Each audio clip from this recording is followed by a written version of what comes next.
So the idea of this is with Michael Stebbins is to, as composers, sometimes we end up as sound designers, and sometimes we end up writing incidental music, and sometimes we end up doing both.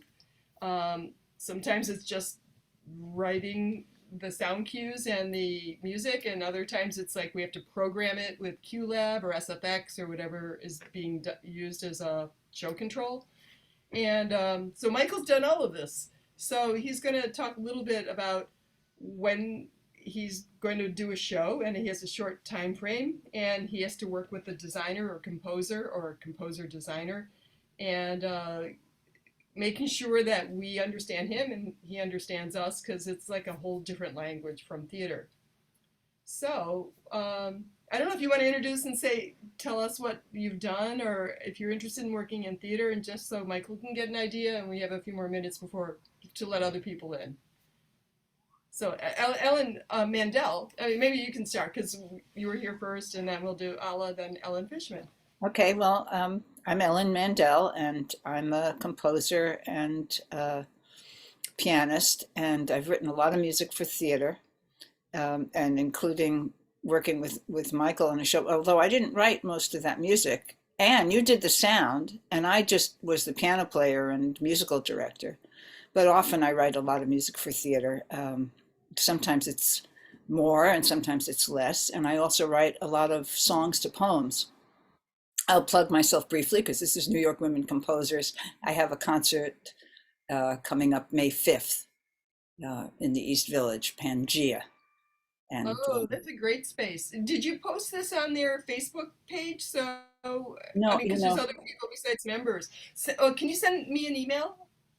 I think they put the email on the thing, and then I'll get it posted up there, and maybe wonderful, we can ask Mikkel. Maybe she can even do a little blast to the membership. wonderful. That would be gret. That would be great. And it's a great place. It's a nice place. I do mostly my own compositions and a few um, non my own, actually French ones. I have a French singer. So we're going to do a couple of nice French songs. Great. But anyway, that's enough about me. So Ella, do you want to introduce yourself? Okay. So hi, it's very nice seeing everyone today. Yeah, I'm a little sleepy, tired today. So I'm a composer. I'm also a conductor. I'm pianist, organist, and I'm soprano. So I wouldn't say that I've written lots of for theater, but I would be extremely interested just because my music is very theatrical. Yeah, I have a YouTube channel. Today I put a video number 23 there from recent concert, and it's Gulliver's Travels and Voyage to La Pluta. It's a piano piece and performed by wonderful pianist. And there is opera there and a piece of ballet and various things if you have time to take a look sometimes. And many videos are waiting to be put on YouTube. And some I cannot control because people perform it all over the world, which is nice. So I'm from my theatrical experience again. So I have opera of my own, and I do have ballet. And I would say everything I write is theatrical. It's how I think. I also ballet dancer. I love to dance. So I probably everything I write is also ballet. It's how I think about it, you know. So when I was music director at Nuremberg Theater for dance, once theater department came to me and said, urgently needed music for performance. And at that time, I also conducted musicals. Like it was very, very difficult. Every night I conducted musicals. So, and I did collect, I selected music for that performance. I think Chekhov played Three Sisters, I think they did. Yeah. And they got very happy with that. And I got them gifts. So this was my experience of working for theater directly, you know. So, but I would be very much interested. Yes. Great, thank you. So Ellen Fishman. So hello all. I am coming up to my first anniversary of moving to New York. I lived in Philadelphia, and before that, I was born in California, so been all over. So a lot of my experience is in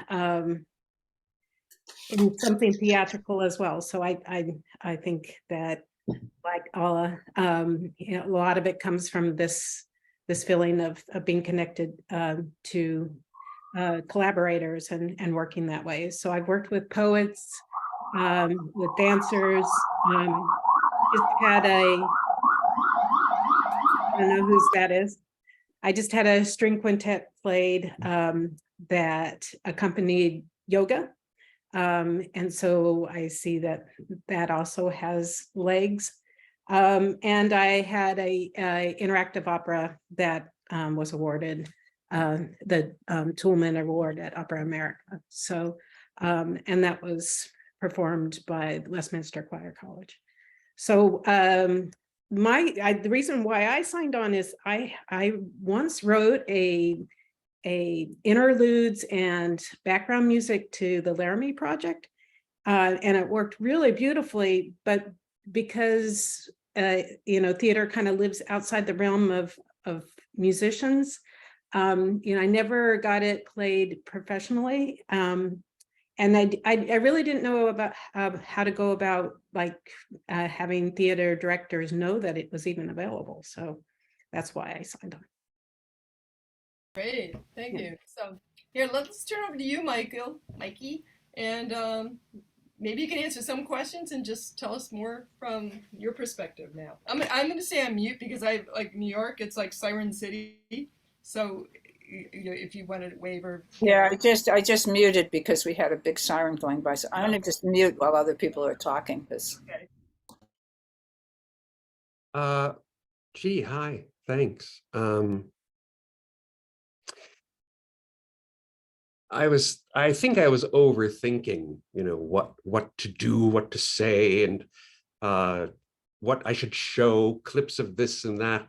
But, you know, when you move, everything's in the storage, and I'm not a director or an actor who, you know, fondles all of his scripts when the show's done on the shelves. I realize I can put them away because the memories are here. Well, maybe not so much as I get older, but I guess I wanted to talk a little bit about my own experiences moving through theater as I grew up, and the kinds of experiences that I have had that have brought me to now, and maybe can also address, Ellen, some of the things that you had said, as well as opera. And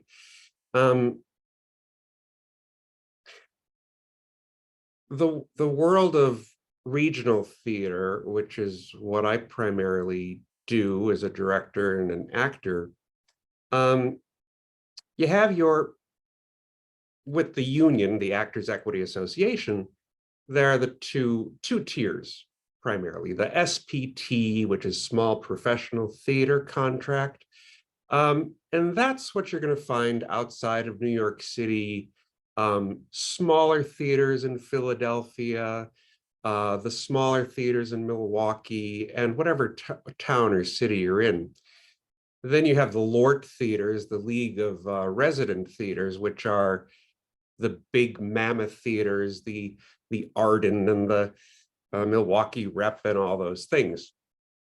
With a LORT theater, you have a little more, I think, breathing room to put on a show because they're fully staffed to the nines, and there's more prep time, I think, and a preview time, a longer period of time to get things right. But in small professional theaters, which I primarily work in, when you come in, it's under the gun, which no one likes to work under the gun, for 4 weeks, and the fourth week is tech and previews, possibly. So one of the things when I was younger, I studied with a gentleman, his name is Walt Whitcover, and Walt lived in New York all of his life, 40 West 22nd Street. And Walt taught at HB Studio for 25 plus years, but his way of working was he had no opening date. He was of process, process, process. On top of that, on his floor on 40 West 22nd Street, half of the floor was his home, and then you slide a door open and half of the floor was a theater. So he had his theater to work in. What I learned from Walt is that preparation is all the stuff that he went through in rehearsal process, which took a very long time. For the world of professional theater, somehow we had to find a way to condense that. Walt tried to direct it a few regional theaters, but it didn't work out well because he wanted to be like the Vatangov Theater, the Russian people who live and breathe and work and perform 24/7. So he didn't have a lot of luck there. What it taught me, though, was, and in terms of being a research nerd, whatever play is chosen, and if I'm hired to direct or produce, the amount of preparation that I do is pretty massive. I think that everybody, once I get to the rehearsal space, is going to want to know what I've learned, but sometimes they don't. But it's there. Plays like 2 J.M. Barrie one-act plays, The New Word and The Old Lady Shows Her Medals, which Anne did the design for, and it was also done at the Mint Theater in New York. I think with Francis Sternhagen. Coming into it, looking at a piece, 1915, 1917 piece, I really delve into the history of. So sometimes what the audience will see, hopefully, is as if they're in the theater at that time. Footlights, costume designers who are trying to build based on the way things were built then. I mean, the whole thing. What I realize, and I use Anne as an example, is during the time that I started running a couple of theaters, was a time when projections were really popular. Like everybody wanted projections instead of a set, or a set and projections.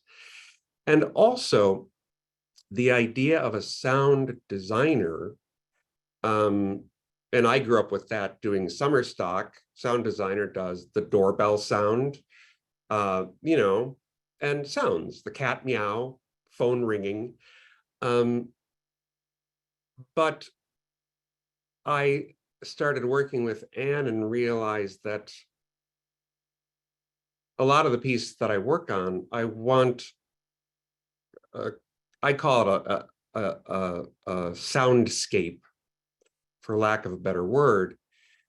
But a lot of the pieces that I work on, I'm always interested in the sounds in the room, because when I go see a play and it's just the two people talking, I think that's just not, to me, it doesn't ring true, because where is the wind? Where are the kids playing outside? Where is the creak of the floorboards? Where is everything?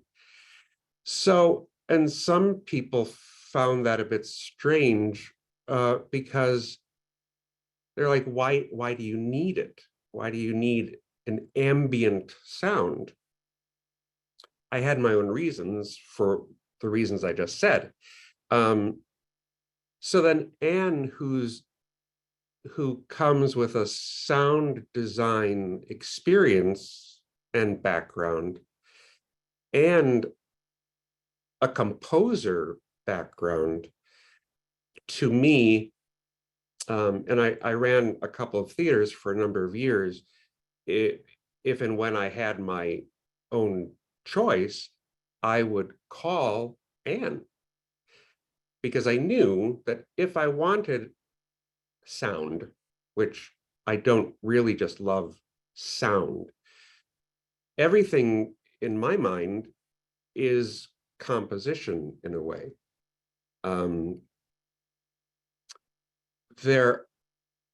So when Anne and I met, I started thinking of things that I direct with Anne in mind, as well as maybe a certain costume designer in mind, people who were, as my mentor would say, simpatico with one another. So, and in a condensed period of time, when working in small professional theaters, you develop a shorthand way to communicate.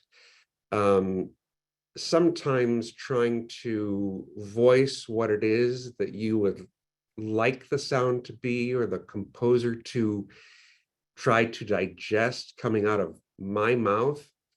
It's challenging because I can't make the sound. All that I can do is describe what it is I sense and see how that goes.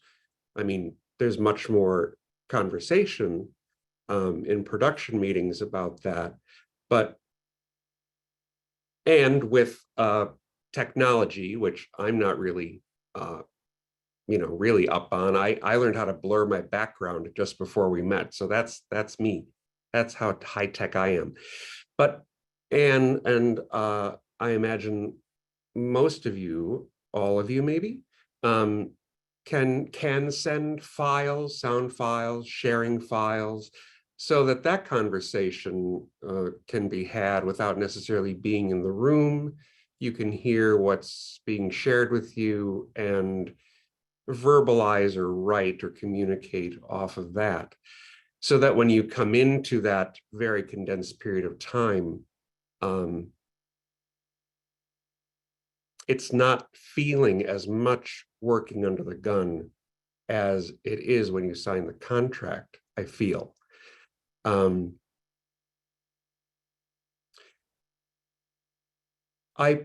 also prefer, I ran a company here for a few years called Door Shakespeare up in Door County, and the performances are under a 175-year-old tree outside on Lake Michigan.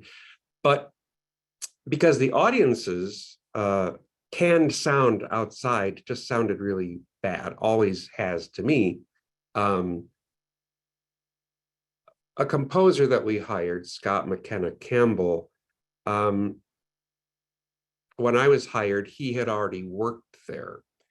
We brought him on for a production of Much Ado About Nothing, which the director set at the end of the Civil War, where Midwestern soldiers were returning back to Door County, and these are the people that we meet at the top of the play. Scott McKenna Campbell, like myself and like Anne and Ellen, I believe too, interested in music of a period, of the period. So Scott said, I'm going to do research. He not only found music written by composers during the Civil War, but Wisconsin composers who wrote during the Civil War. And then he used that as his inspiration and created all new music, which was inspired by the music of the Civil War. So we were still hearing original music. For outdoor theater or plays on stage that would welcome, or you could justify having players on stage, I love that idea. And of course, with outdoor theater, we did that. And again, all the compositions there were original. And Scott and I, we were going to do a large production of Hamlet, and then the pandemic hit, so that didn't happen. But sometimes I fixate on a specific instrument, and I don't know why I fixate on it, but then I talked to Scott about, in Hamlet, could the centerpiece in terms of music, there's this instrument called the nickel harpa. a Swedish, it's their Swedish national instrument, a nyckelharpa. And because Hamlet sort of fell in the time frame that the nyckelharpa was taken off, that was going to be the only instrumentation, and again, composed music for the piece. That didn't end up happening.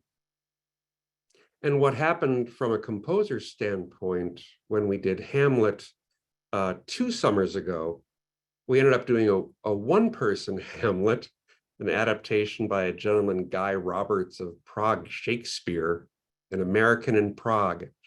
And Scott, because we didn't want a lot of people around because of COVID restrictions still, we had the composer working from his home.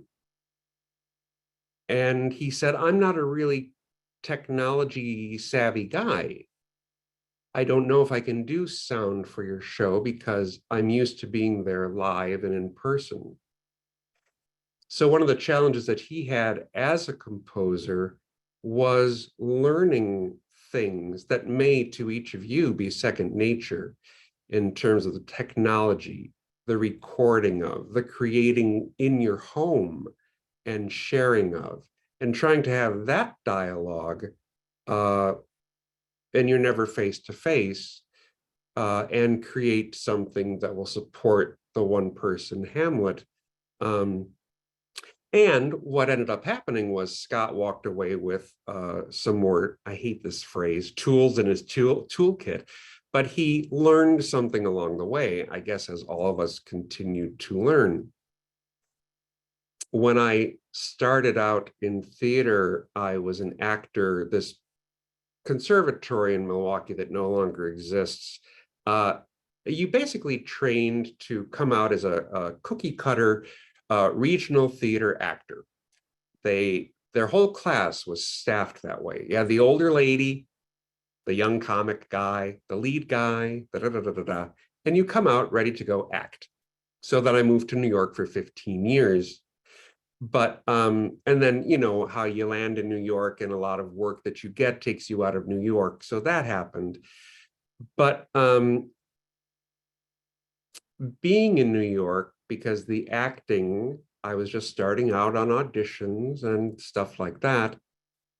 I thought channeling energy, let's start a not-for-profit like everyone else does. Let's start a small not-for-profit theater company. Those things, of course, and I do have a point to this, I do. Those things, of course, if you're starting a small not-for-profit or your own small group, sometimes there aren't people to do the other things that a fully staffed theater does. So you pick up other skills, other tools to put in your tool set. So the marketing, the casting, the everything that goes around that. And I guess when I was thinking about this chat today was there are composers, and tell me, I'd love to hear your feedback on this. Composers who are composers first and foremost, and really don't have a desire, that's not fair. They want to compose, that is what they do.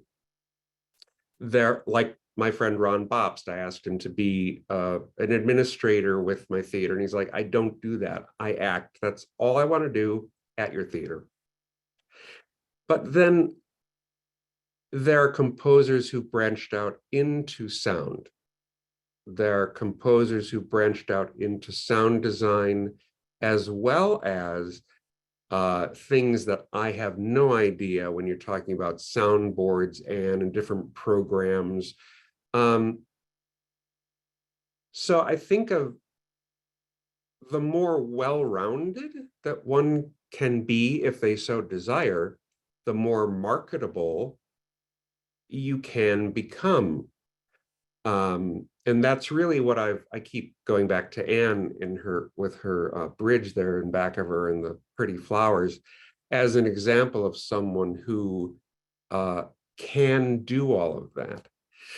At a large theater, you may have, they don't want the sound person to touch their programming board. They have people who do that. They have people for every staff position there. But when you don't, or someone running a board needs some assistance, they're able to have that conversation and are a crucial part of the technical process as you get to opening. Ellen, you had mentioned, and welcome to New York, a year. It makes me want to come back to New York and live there. Housed in an Avenue B when I first moved there. Oh, it wasn't pretty then. It was tough. And I was a young gay man. I didn't really fit in there.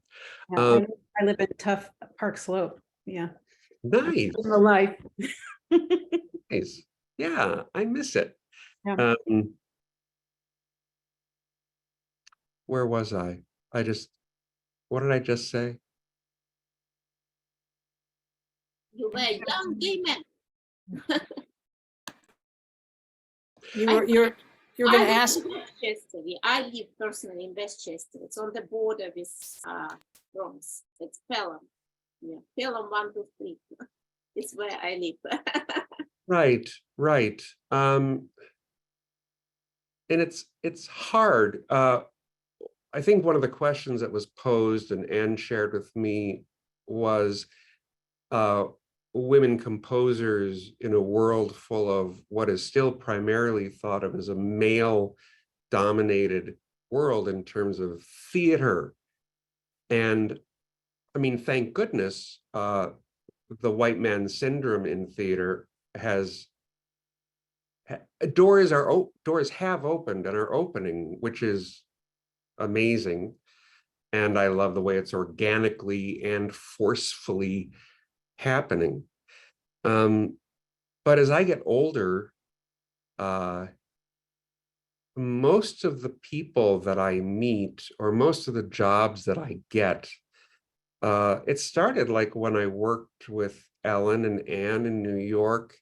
Those kind of connections that you make end up coming around again, and people who may run a little theater may say, huh, I wonder whatever happened to, so, but again, like contradicting myself, I have chosen to work primarily with Anne. But actors talking about, I live in Milwaukee. Why don't they call me? Why aren't they calling me? Like, well, you're an actor in Milwaukee, and they're hiring out of Chicago. They're doing this, they're doing that. When I moved back to Milwaukee in 2014, I decided, okay, I'm coming back from the East. I'm going to do this dorky thing. I'm going to write the theaters in Milwaukee. I'm going to say, hi, my name's Mike, and I'm coming back to Milwaukee. I wonder if you'd like to have a cup of coffee or something. And I thought, this is not going to do anything. And of course, Midwest being as nice as we are, a couple, 3 theaters reached out and said, oh, we'd like to do coffee. We'd like to have a cheese spread for you. And that introduction was that easy. And I did end up socializing, becoming friends with, and working at these theaters. So I guess I can't stress enough that even though, and I'm just saying this in general, that it may be, people should know your work, or people may want to come to you. I think a simple introduction, I did it by email. If wanting to get into like moving now to Park Slope, I'm sure there are a lot of different theaters and places and things that you could do, or and I think it's also important to go see the work before you start saying, I love your work. And then you meet them and they say, what did you love? And you have nothing. So yeah, I had to join the community that I found myself in, as well as picking up the phone when friends call, because it is a small world sometimes. Lady with the bridge, question? Yeah, I was going to ask, like, let's say you're going to do a new play beginning next week or next month, and you hire a designer or composer, not me. Like, what do you say to them first? I mean, how do you express like what it is you're looking for? I mean, is there? I mean, like, I think the one of the big ideas here is just like, how do we make our musical language understandable to you, and how do you make the theatrical language understandable to us, knowing that we may have to program QLab and we may have to, how many times I've had to Right. crawl down and like wire speakers myself, or hide Mhm. things under a sofa or things like that. Yeah, I think that depending on, of course, I would know the space that we'd be in, the undertaking. I'd know a lot that maybe the composer wouldn't know when I meet with them. Uh, I'm going back as if you asked, in sussing out the individual to work with. Certainly, I'd be familiar with their work. I'd research them. I'd meet with them. I'd give them sort of the parameters of what they would be undertaking. And first see if they get up from the table and run away. And if they don't, then you might talk money, but that may be the producer's thing. But I think, that sit down in New York, it was at the Malibu Diner on 23rd Street, just sitting across from each other and dialoguing, who are you? And I think out of that comes language and ideas. Because if at the end of the meal, like this wasn't a good first date, or I don't think we're speaking a common language, I think that's very telling. Does that sort of address the question? Yeah, I think so. I was going to maybe ask Ellen Fishman, when you did the Jeremy. yeah, Laramie project, um, how did they address? How did they tell you what they wanted? I think just what Michael was saying, they expressed a certain feeling. And I think that composers are really good at understanding that. Hopefully you're on the same page. And luckily it did align with what they wanted. But I think feeling, if you're able to get to that level of, I want it to, to feel like this, then Mm-hmm. that really works. Yeah, I might just add another thing that, from my own experience with Michael and others, is sometimes they say you have to get this feeling, and you have 30 seconds, because basically you're going to do it during the blackout while we move a table, and so you get like really specific. It's almost like writing for a movie. It's like saying you got 30 seconds to get this whole idea across. Right. Um, Which which is a great challenge. yeah, it's like your 2-hour musical composition is in 30-second Yeah. slots. It's very different than writing for an ensemble, although maybe not. I mean, there's are people that write in that style, clearly. Yeah. There are some in March, in the New York Times, there was this article called "The Poignant Music of Melting Ice. Have a listen." It's an article about ice melting. And I don't have the link to that, but it was in the March 17th New York Times. And they do have samples of ice melting. And they And all are different too. yeah, it's amazing, yeah, right? beautiful. So like if I were to say the snow's melting outside, what does that sound like? I try to look for what it might sound like, but if I just say it's snow and ice or icicles are melting outside, what can you do with that? And it's melting all day long during this scene. And what does that do? And it's always doing something, I imagine. And then this other article, because I'm a nerd, this was July 25, 2006, New York Times. Secrets of the Singing Sand Dunes. They recorded deserts and sand dunes, and I swear it's beautiful. So research inspires me, but also I get a lot of inspiration from film, because I think sometimes when working on a play, I think of things cinematically, and I don't even know what that means. But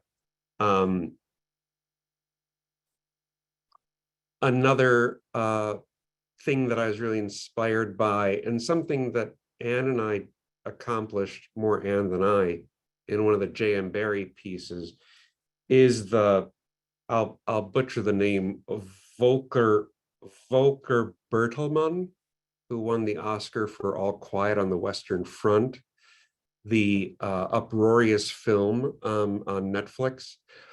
NPR has a couple of great interviews with him. How he incorporates sound into the soundscape, which runs throughout the entire film. Old World War I trumpets. He had to have World War I trumpets. Snare drums, things from World War I. Sounds of bombs exploding, which became part of the composition. And if you listen to some of that, in terms of incorporating sound and music, I think that's something that in plays that allow it, I like to explore. But again, it would depend on the individual that you're talking to, and if you end up working together. Is that something that would interest you? Is that something that you've done or are interested in doing? But those are things that came to my head that that really make me think about what is a stage play and what is possible within whatever world you're setting forth. What about a question? Hey, perfect. Hi, Ella. Hi. So would you ever consider using someone else's sound design that was created in another production?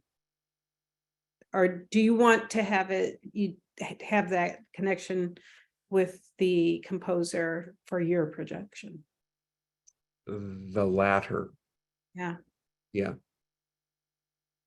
Because again, even though you may have the 4 weeks, it's that collaborative nature that I think then creates what ultimately ends up on the stage. Though I know of other theaters that have done that. They revive a show and they say, hey, we have the stuff from the previous run, let's use that. Financially, it can be beneficial. And I think if the director is a little more, I hate to say cookie cutter, we stage this, we add the sound and we put on the costumes and we go. Yeah, but otherwise I think, and getting to work and get to know people, because then after that project, hopefully you'll be together again. Can I add something to that? I know they do this in musicals to some degree. Tam's Whitmark, where you can rent your high school band score so you can do King and I or something. In some plays, they actually do say we do have a soundscape available, and they charge some nominal amount. I mean, you won't get rich doing this, but if 100 high schools do it, you could, I guess. But it might be whoever is licensing the Lyric project. If you Yeah. let them know that it's available, and I think they basically asked for it. They used to ask for it on CDs, but I'm sure now everything's digital because nobody wants to touch anything. That might be a place to try. I know high schools, because high schools can't hire designers or composers, and unless the band teacher can also or orchestra teacher can also compose, but often that doesn't happen. But I know that, and sometimes they even make the whole sound effects. Like if you're going to do a play, they'll say, oh, here's the horn, here's the doorbell, here's the cat meowing, all these things, and you just send it to them, and they have to figure out how to program it. But even now, you can send a whole QLab file ready to go. They just bring it in, have all the sound files built right in. They just have to point it to their own speakers or a set of speakers. But I know that exists. I just don't know how much they pay for that. I remember when I was in high school 1,000 years ago, I mean, it was like $50 for a month or something like that, and they just basically ran the things at that time off a cassette player, cassette tapes. Yeah. Yeah, in a lot of old Samuel French scripts, you'll turn to the inside back page and it'll say props, sound. You can rent this record for, we'll send you the sound, and these are old scripts. So yeah, you just put on that record or put on that. They still do that. I still think they do make those available. I don't know if it was just Samuel French, because didn't French buy a bunch of other people? Like other things like, that's they've umbrellaed under some larger organization now. Yeah, if you go to the drama bookstore, somebody there will know how to contact. They'll probably know the person to call about it. It's I don't even know where it's located right now, because they moved it, and then I haven't been there since they moved it, because I guess it was right before COVID. But there is I mean, that is a market, but like I said, it might be $50 a head. It isn't like but it's a possibility. I think it's actually it's kind of interesting. Do you? I'm just asked. Do you also program QLab especially? I do programming, but I've never done QLab. Okay. Yeah. That seems to be the big show control program now. I mean, I guess SFX was around for a while when people were using Windows more. Right.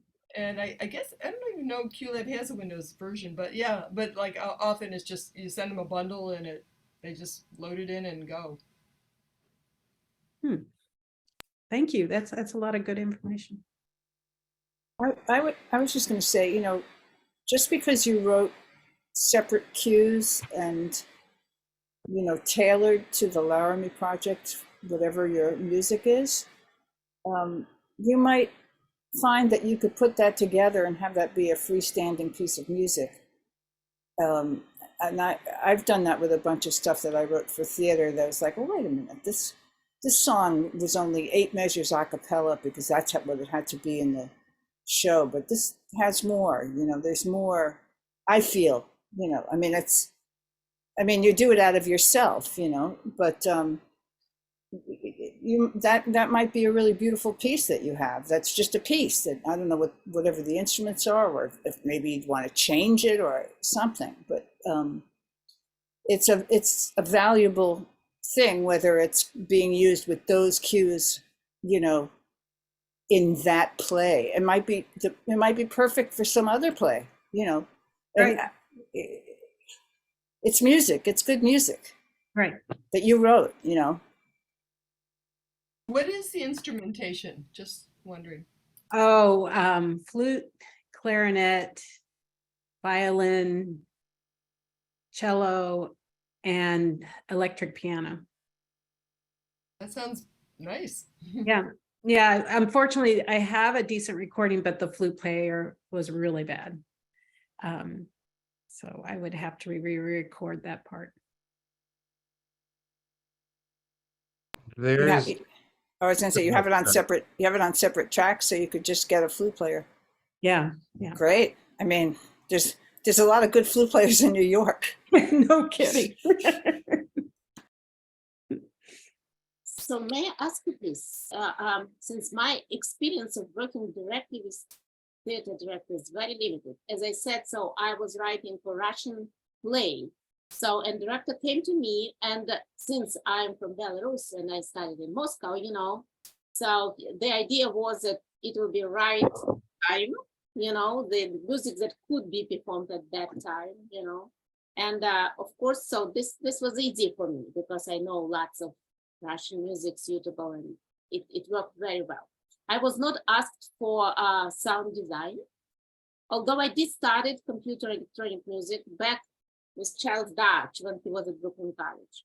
So, and they sent me to Columbia University after that because I did quite well. But at that time I lived in Pennsylvania and traveled back and forth in one day from Pennsylvania to New York at the same day back. It was quite to conduct musicals. It was unbelievable. I wouldn't be able to do anything. You are talking about sound design. So are there particular programs that you use? Are there, you know, because I love everything sound, I would say. So, and I love to learn. So is there some particular programs that you use for sound design? If you use sound design, this is one of the questions. How to learn it? I mean, I'm not going to college, and you know, I will learn it myself if I need to learn something. So, and what other skills do you need as a composer? So I'm curious. So we are talking about sound design, which is not composing; it's a different thing. You know, it's composing in a way, but it's not composing. you know. So, or you mentioned that you work with this particular ensemble. Should you pre-record your music, or they will perform during play? So I didn't quite understand that. Should you provide already ready recording, or you bring performers to the play? In my case, it was easier because someone had to sing a song, someone had to dance, you know, and it was college. They had whatever I wanted, you know. So, and they didn't want much, you know. So, but yeah, I'm curious if you can tell me programs and pre-recording or live musicians, this kind of thing. Otherwise, I'm very comfortable with theater because I conducted musicals, you know, I dance, I wrote ballet, I wrote opera, so I understand that. So yeah, please give me an idea. I'll just pipe in one thing. I put the links actually to Michael's other the articles that he mentioned in the chat, but also Yes. the Q Lab is a application, and they have a really good and this is really just show control. This isn't composing. So once you write your music, generally, or my history, and Michael can speak more to this, is that they want a recording of it. They very few times do they ever play it live. When in a musical show, like something like Rent, where the band's on stage, then it becomes like, or Ellen is used to, or Ellen Mandel, who looks like she dropped off here. You have to make the parts in the notation, whereas if you're doing it usually in a theater or dance, it's often recorded. And that composition is, I usually license it to the theater for the period of time of the show. But if you're going to program that yourself, because sometimes if you're the composer, they just need the incidental music. Somebody else takes care of how it gets to the speakers in the theater. But sometimes you have to do that. Like I said, the biggest ones are Q Lab, which also now runs lights and everything else, and SFX. They're not hard to learn, but it's basically how do you like have this stuff. And here's my sirens. How do you I guess the job is like getting it from what you've created after talking to the director to how do you show it or let the audience hear it. But I'll let the other people, like maybe Ellen Fishman, or somebody's saying here on the phone. I'm not sure who that is, but maybe they'll tell us too.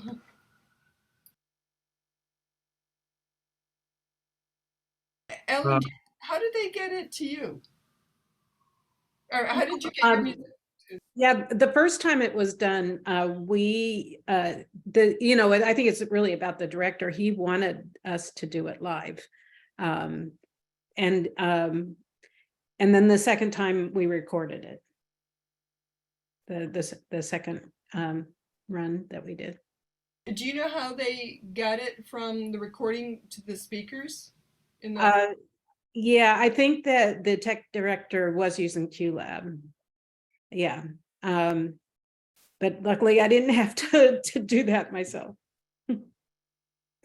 Yeah, but Ella, don't be afraid of it. It's pretty easy to program. Okay. And there is a free version that you can use if you're only going to go to 2 speakers. Right. And if you do have to work in a theater with 8 speakers, or you need a subwoofer or any of these things, the license is very cheap, like maybe $3 or $4 a day.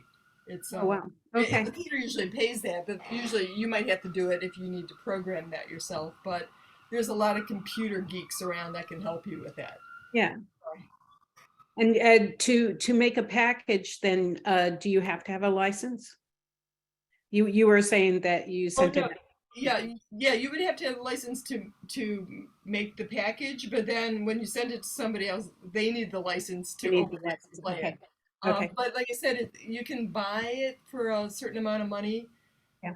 And like I said, a lot of theaters are also, because it has MIDI control, it can run lights, which is now really amazing. But I would say almost all theaters that I've ever worked in have it.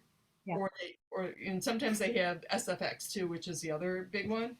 And you may have to program it that way, but if you actually want to design a lot, and actually, but I don't know, but like I said, it's $3 or $4 a day to do it.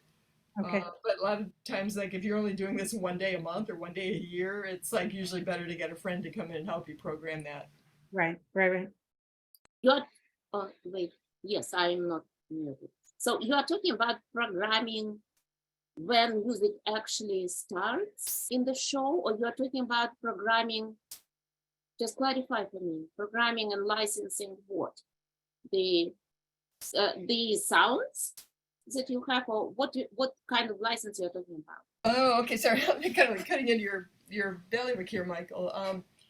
Once you've composed the music, let's say you have a 45-second piece that has to play in between the lights going down and the lights coming up in the next scene. Yeah.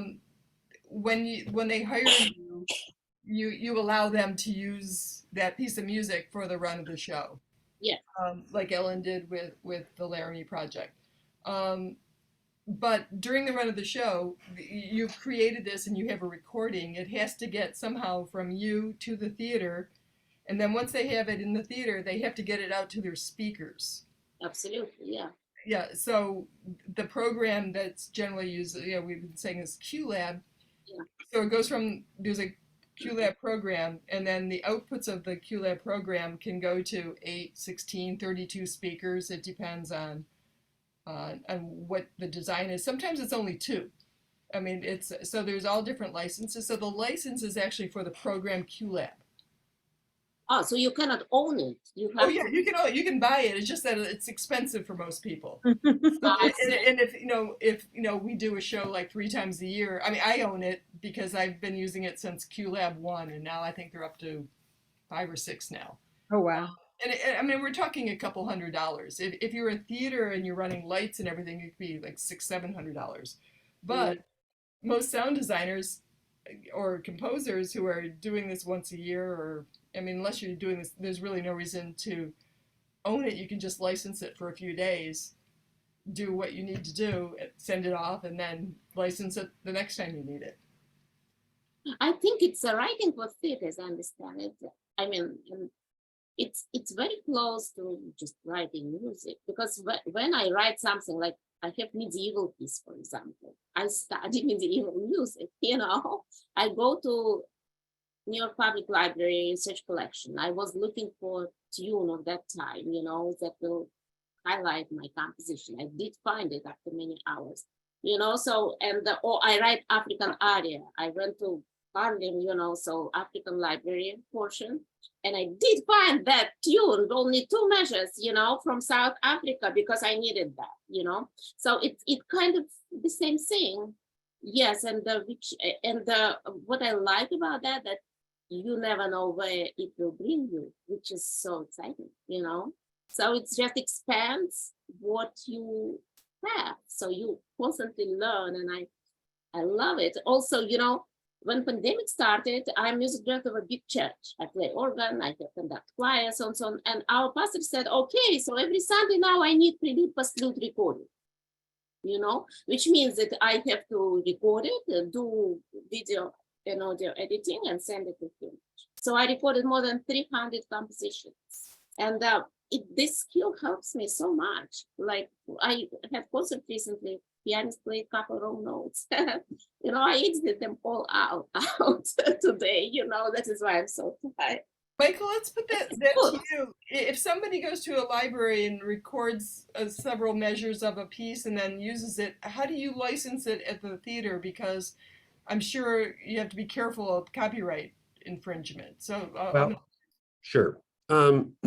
Rep Stage, where you and I worked a lot, they had a license with ASCAP, music publishing house.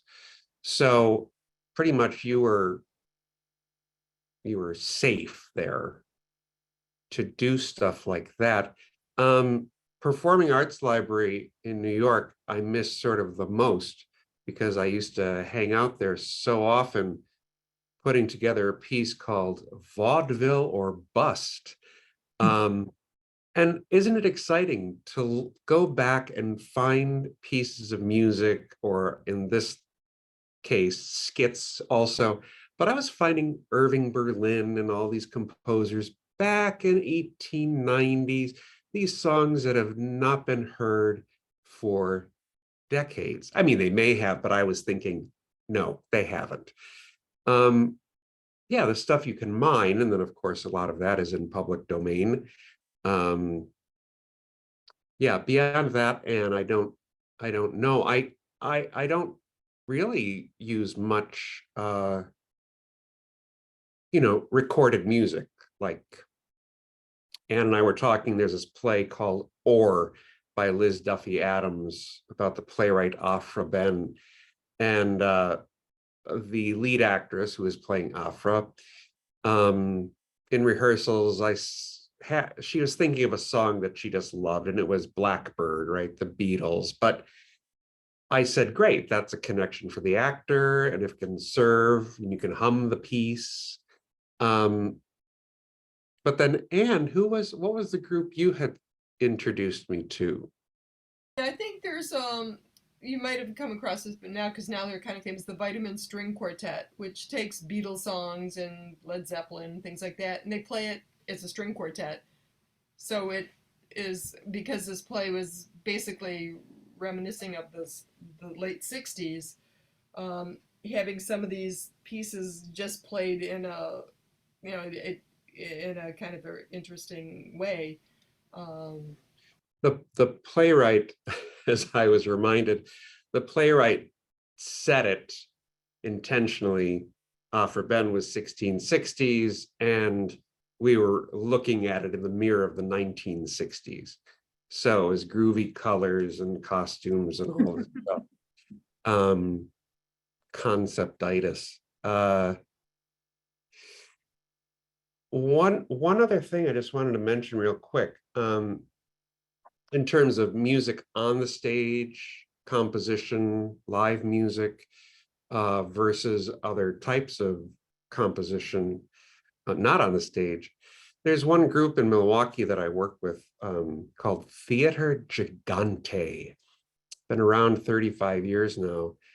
A couple of years ago, we did a production of Wojciech, and the production was, again, they reached out to Tom Waits' agent for some of his music that he wrote for a Wojciech, and he was very grateful that they were being played, and he basically gave it to us for a pittance. But then on stage, we work with this guy from Ann Arbor, Michigan. His name is Frank Pahl, P-A-H-L, and he's with this group called the Little Bang Theory. And Frank Pahl is a one-man band. He sits on the stage with his cymbals on his knees, he uses bird whistles, he uses anything that he can, and he is what is it? Foley, our sound guy.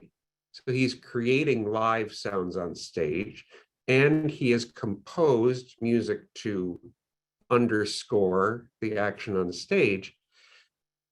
It's just such an interesting thing to find a one-man band. And in the same piece, we brought out from Paris a singer, and I had mentioned her to you once. Her name is Christine Zoufray. And it's this eclectic group, which I admire so much because they're still moving forward and doing this work, which is, you know, a little obtuse, but it certainly has a following. More people want to be in the safety of Milwaukee Repertory Theater, where you're a subscriber and you pay lots of money to see, you know, safe things. But not that I'm poo-pooing large regional theaters at all with lots of money. But yeah, it's just interesting.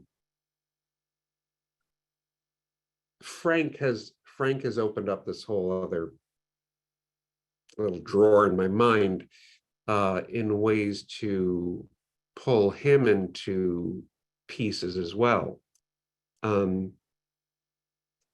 Wind up clowns that pop out of Jack in the Boxes. It's amazing. Children's toy music. I don't know why I'm mentioning all this, except he's someone who falls under the umbrella of composer and sound, but it's almost composed sound. It's not. Does he perform it during the shows, or is this? Yeah, he brings a band out, his little band of himself, sometimes his wife Terry. But we also have a love of he composes for silent films, original compositions, which we show once a year.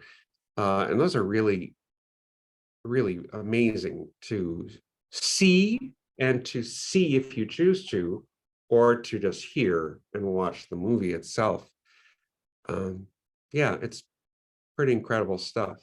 Yeah, this might be another thing, addressing to Ella's question before. Another programming thing that I totally kind of forgot about. I don't know why, because Ella Mandel was just here. When she was a pianist, and I actually programmed a keyboard at the time. And you can do this with Logic or Main Stage, whatever DAW or you're using, where basically you're actually playing. I mean, we were actually performing it, even though I was kind of more sound, it was still creating the rhythms and playing it on a keyboard, which is kind of strange, because when you hit the C sharp key, it was a doorbell, but when you hit the C key, it was like a sand thing that you kind of played, you know, as a piece. So sometimes if you're ever wanting to do it live, just the DAW things like Logic or Main Stage. I've experienced with Ableton Live, so I use it that way. Right. Yeah.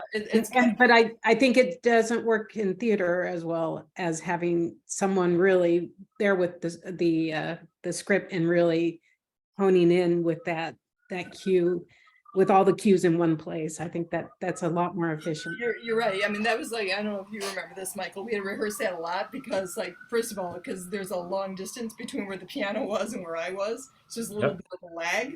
So I hear the note, but it's a little bit after she played it. So it's kind of, that kind of thing to deal with too. Yeah, but that's a possibility that you could do this using Main Stage. I saw a production of Chess. The guys from ABBA who wrote that, Rice, and they did it all on a keyboard synthesizer. I mean, the music and the sound for it. Right, really amazing. So that's another set of programs. So I've never used Main Stage. Yeah, it's another good one. I don't know if you're interested in that, Ella. So anyway, we should probably wrap this up pretty soon. Does anybody have more questions for Michael about just ideas or anything? Well, I was just thinking as you were talking about all like these kind of special sounds that really almost become a part of the performance, it sounds like. Because I had someone I went to college with used to alter music boxes, and that was amazing sound. And I could see how something like that really would bring you into a whole other realm where you almost are an equal collaborator. Yeah, and no attempt to hide. You want it to be part of the ensemble. Yeah. That's an interesting idea. I really love that. Yeah. I always kind of like it. I mean, everybody knows this is tech. Yeah. Like we don't even hide it anymore. We just leave our laptops out. I mean, it's like, it's not really even in a booth. Of course, in theater, nobody wants to see that. But I've gone to see Broadway shows recently, and they have the soundboard right behind the audience, and people walk by, and you can see the big go from QLab and stuff. I mean, everybody knows it's tech now. It's kind of silly to try to hide it and pretend it's all real, Right. unless there's a reason for that. Yeah, but I kind of like that. So, Michael, do you have any comments for us, or before we let you take off? No, I tended to ramble, but I guess I was trying to share at least some of my personal experience with coming to this, with working with composers on plays. So if that offered any thoughts, things to digest. There is, so there is this one clip. I don't know if we should play it, because the thing that I love about this one clip, it's from a movie called Mother, a Japanese film.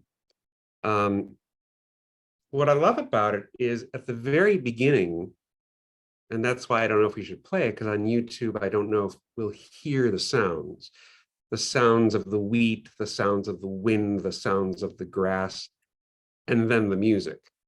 So Why don't you give us the link? Oh yeah, I can do that too. Send the link. Oops, what did I do? You shared your screen. Oh, I shared my screen? Yeah. Oh, great. Okay, well, let me stop that. All I saw was campaign. That's what I saw. Oh, did you see? Is it still shared? No. Okay, okay, I have no idea where I am. Oh, campaigns. Okay, that's our okay, here. I'm gonna put the link in the chat. And I apologize for hitting the wrong Great. button there. Yeah, this little link, this little 2.5-minute link. The movie Mother is again, I butcher it. Bong Joon-ho. Norway. First, Sorry. And the composer is Byung-woo Lee. But sometimes, like I was saying, I latch onto films and moments. And I imagine sometimes looking at this opening of Mother, what if that wheat wasn't there? What if that wind wasn't there? What if? And how the music seems to organically come out of the sound that you're hearing. And then the very interesting visual of this woman who's, I don't know, movies do that to me sometimes. Inspire me. I know plays should inspire me, but sometimes when I'm working on a play, the only thing I want to do is go watch a movie. I hate to say it, but That makes sense. So, do you have any more comments or anything from Michael, or should we let him go? Thank you so much. Yeah, thank you. I think the questions will arise if I work in this field. So then more I do, then more questions I get. Yeah. Everything that you talked about in terms of programs and stuff like that, I have no idea what you're talking about. It sounds like Greek to me. Anne would always say, oh, I'm using QLab, SFX, That's when I just glaze over. That's what you hire the pros for. Yeah, it's Yeah, usually you deal with the tech director at that point, or the production manager or something, yeah. or So your little 19-year-old students who used to come in and say, "Well, I can rewire this," and yeah, kids. Uh, yeah, feel free to keep in touch. And thanks for having me. It was very nice to reconnect with well, New York and you all. So yeah, great. So Ellen, I just want to say I'm going to send you an email. Okay. Okay, yeah, it's So Alma, do you have any more comments or? As I said, so if I work in the field, I will get questions. But I do understand that it's nothing that I cannot do. So yeah, this I understand. This thing is that they're kind of certain program I need, or certain something I need, so yeah. Okay, great. Well, thank you everybody for coming. And I'm going to stop the recording. Maybe Michael, you can put your email in